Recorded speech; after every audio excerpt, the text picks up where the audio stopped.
Saudi আরব মদ বিক্রির নিয়মে আরও শিথিলতা এনেছে। এখন থেকে নির্দিষ্ট শর্ত পূরণ সাপেক্ষে দেশে বসবাসকারী অমুসলিম বিদেশিরা মদ কিনতে পারবেন। অনলাইন এনডিটিভির সূত্রের বরাত দিয়ে জানিয়েছে, যেসব বিদেশির মাসিক আয় কমপক্ষে 50,000 রিয়াল, শুধুমাত্র তারাই এই সুবিধার আওতায় থাকবেন।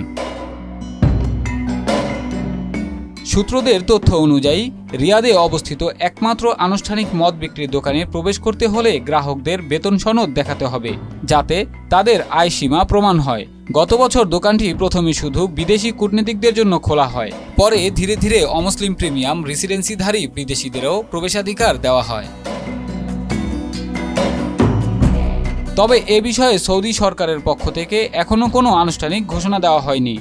সোমবার মন্তব্য জানতে চাইলে সরকারের পক্ষ থেকে তাৎক্ষণিক সাড়া মেলেনি।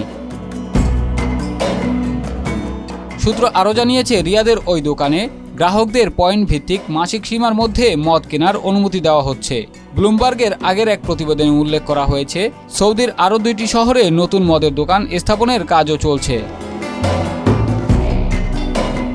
মদ বিক্রির নিয়ম শিথিল করা সৌদি আরবের বৃহত্তর সামাজিক সংস্কার কর্মসূচির অংশ হিসেবে দেখা হচ্ছে।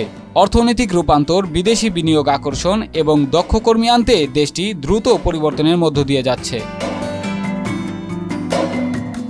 সাম্প্রতিক বছরগুলোতে দেশটি নারীদের গাড়ি চালানোর নিষেধাজ্ঞা তুলে নেওয়া, জনসম্মুখে বিনোদন ও সঙ্গীত আয়োজনের অনুমতি এবং নারী পুরুষের সামাজিক মেলামেশা স্বাভাবিকরণের মতো বড় পরিবর্তন এনেছে। এসব পদক্ষেপ ইঙ্গিত দিচ্ছে ইসলাম ধর্মের জন্মভূমি তথা 2 পবিত্র মসজিদের অভিভাবক সৌদি আরবের জন্য আধুনিকায়নের পথ কতটা সূক্ষ্ম ও চ্যালেঞ্জপূর্ণ।